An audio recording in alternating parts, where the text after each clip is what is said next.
بسم اللہ الرحمن الرحیم۔ السلام علیکم ناظرین، کرتارپور سکھ مذہب کے بانی گرو نانک کی رہائش گاہ اور جائے وفات ہے۔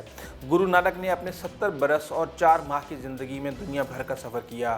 مزید تفصیلات سے پہلے تھوڑی سی تکلیف اٹھائیں اور سبسکرائب اور گھنٹی یعنی بیل آئیکن کو پریس کر دیں تاکہ ہماری ملاقات کے سلسلے کو قائم رکھا جا سکے اور ہماری ہر اپڈیٹ آپ تک سب سے پہلے پہنچے۔ کرتارپور میں انہوں نے اپنی زندگی کے 18 برس گزارے، جبکہ کچھ لوگ یہ کہتے ہیں کہ انہوں نے 17 برس اور چند ماہ گزارے، جو کسی بھی جگہ ان کے قیام کا سب سے لمبا عرصہ ہے۔ کرتارپور کا نام بھی انہوں نے خود تجویز کیا تھا۔ کرتار کا مطلب ہے کرنے والا، اور سکھوں کے جو دوسرے گرو ہیں انہوں نے بھی اپنی زندگی کے 7 سال یہاں پر گزارے اور ان کو بابا گرو نانک نے اپنی زندگی میں ہی دوسرا گرو مقرر کر دیا تھا۔ اس وقت کے بر صغیر کے اس علاقے میں کرتارپور کے مقام پر گرو نانک کی رہائش گاہ تھی اور چلے اور مراقبے کے لیے وہ دریائے راوی کے پار اس مقام پر جایا کرتے تھے، جہاں آج سرحد سے 1 کلومیٹر پر انڈیا میں ضلع گرداسپور میں گردوارہ ڈیرا بابا نانک واقع ہے۔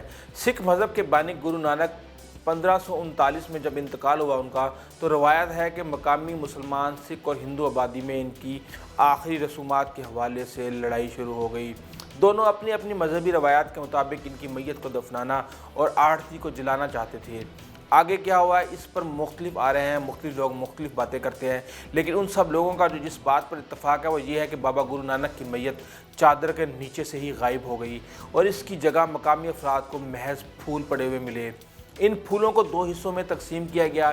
ایک حصہ مسلمانوں نے اپنی روایت کے مطابق دفنایا تو پاس ہی دوسرا ہندوؤں اور سکھوں نے اس کا جو بھی رسومات کرنی تھی اعتراض کیا۔ لگ بھگ اسی مقام پر آج گردوارہ دربار صاحب کرتارپور کی عمارت کھڑی ہے۔ یہ مقام سکھ برادری کے لیے مقدس ترین مقامات میں سے ایک ہے، تاہم دنیا میں بسنے والے تقریباً 3 کروڑ سکھوں کی اکثریت گزشتہ 71 برس سے اس کی زیارت سے محروم ہے۔ 1947 میں بٹوارے کے وقت گردوارہ دربار صاحب پاکستان کے حصے میں آیا تھا۔ دونوں ممالک کے درمیان کشیدہ تعلقات کے باعث ایک لمبے عرصے تک یہ گردوارہ بند رہا۔ جب تقریباً 18 برس قبل کھلا تو بھی انڈیا میں بسنے والے سکھ برادری کے تقریباً 2 کروڑ افراد کو یہاں آنے کا ویزا نہیں ملتا تھا۔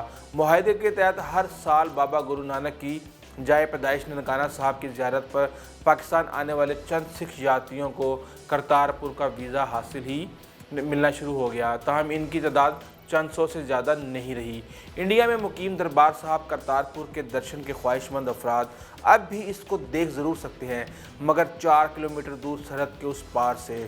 انڈین بارڈر سیکیورٹی فورس نے ایسے جو اس کو دیکھنے کے جو خواہش مند ہیں، انہوں نے ایک درشن استھل کے نام سے ایک جگہ قائم کی ہوئی ہے، جہاں پر وہ دوربین کی مدد سے دربار صاحب کا دیدار کرتے ہیں اور اس کی عبادت کرتے ہیں۔ کسی کو اندازہ نہیں تھا کہ گزشتہ اگست میں وزیر اعظم عمران خان کی حلف برداری کے موقع پر پاکستان کی آرمی کے سربراہ جنرل باجوہ اور انڈین سیاستدان اور سابق کرکٹر نوجوت سنگھ سدھو کا ہاتھ ملانا اور ایک دوسرے کو گلے ملنا سرحد کے اطراف بسنے والے ہزاروں سکھ عقیدت مندوں کی تقدیر بدل دے گا۔ 28 نومبر 2018 کو پاکستان کے وزیر اعظم عمران خان نے کرتارپور راہداری کے کام کا افتتاح کیا۔ سکھ مذہب کے ماننے والوں کے ہاں یہ درگاہ مقدس ترین جگہوں میں سے ایک ہے۔ گردوارے کے مرکزی اور تاریخی سفید ڈھانچے کو بھی مرمت کیا گیا ہے اور اس کی قدیم شان و شوکت کو بحال کیا گیا ہے۔ گردوارے سے انڈیا کی سرحد محض 2.5 کلومیٹر دور ہے، لیکن سکھ زائرین کو اس کو عبور کرنے اور یہاں تک آنے کی اجازت کبھی نہ تھی، تاہم اب زیر تعمیر راہداری کے ذریعے سرحد پار بسنے والے سکھ عقیدت مند گردوارہ کرتارپور صاحب بہت ہی آسانی سے آ سکیں گے۔ کرتارپور راہداری کا افتتاح 9 نومبر کو کیا جا رہا ہے، جس کے تحت انڈیا سے پاکستان آنے والے سکھ یاتری کرتارپور گردوارہ آ سکیں گے، جس کے بعد 12 نومبر کو بابا گرو نانک کی 550ویں سالگرہ منائی جائے گی۔